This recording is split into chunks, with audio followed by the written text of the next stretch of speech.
an individual, and I'm going to again take the step of just making sure this individual is not yet in the database, and we would already know she was at this point. We'd see her name popping up. It's not, so now we know we can enter a new individual. So again, you go to contacts on the toolbar, and in the drop down menu you see the choice for new individual.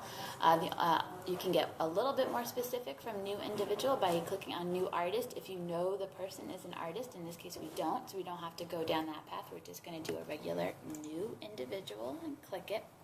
And again, I'm going to take the step over here of clicking on expand all tabs so that everything opens up where I'm going to be entering information. Okay, so we start with, very important actually to include a prefix if you know the gender of the person. It makes life a lot easier for addressing things later on. So this is a woman, so we're going to go with Ms., and her name is Carolyn Lake. And we know that her employer is the organization we just entered. Oh, this pops up because it tries to prevent the duplicates, but if we know it's not a duplicate, so we just move on and we scroll down to the employer. So interfaith food, and I've already entered the organization, so there it is. I'm just going to click in the box, boom, it pops up. And on her business card, we know her job title to be assistant director. Basically, if we have information, we enter it. If, any information that is provided from the business card, we put it in. So her email address is carolynlake@mcifp.org. Now, we're not going to add in a signature for her, so I'm just going to minimize that. But we know it, again, this defaults to home, but we know this is her work email address. So I'm going to change that. And then her business card provides her phone number,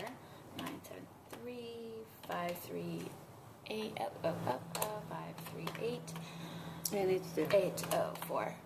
Oh yeah, look at that. And then it also provides her work extension, which is 211. Again, we know it's her work number, so we're going to change it, and it's her phone. I'm going to leave the fax number. We already know the fax number's attached to the company, so I'm going to leave that alone.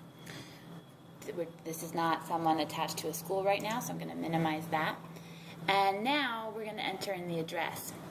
So again, it defaults to home, but we know this is her work, so I'm going to check off work. And now here's a really cool part, and this is part of the reason why if you know that someone is attached to a company or organization, you always want to make sure that that company or organization is entered in Civi first, because you probably already had the address for it, you already entered it, and we don't have to enter the address now because it's already entered. We can click this box that says share address with, and then start typing in the select contact box, and I'm going to start typing interfaith, and there's Interfaith Food Pantry, and there the address popped in. So now we don't have to type anymore. Also important to know, there now for an individual, there are default greetings set up, and they are the correct defaults, so you don't have to change anything there unless there was something about the person's title or the way they wanted their name referenced, unless you needed to customize it. That's fine.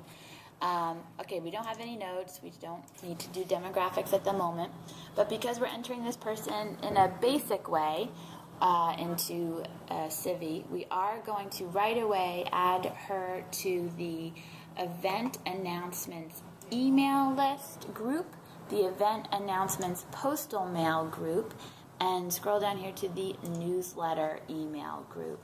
And those are the basic groups that people get added to, and I'm going to click save. And that person is entered. There's one more thing I want to point out, is that up here now, this is the sort of summary profile page of the person. We see that she has an address, an email, all her information is there. Now next to relationship, a 1 has now popped up, and we know because we entered in her work address the way we did, that share address with box, that relationship of her being an employee of the Interfaith Food Pantry automatically was created. We didn't have to take a different step to create that relationship. She already has it. Okay, that's it.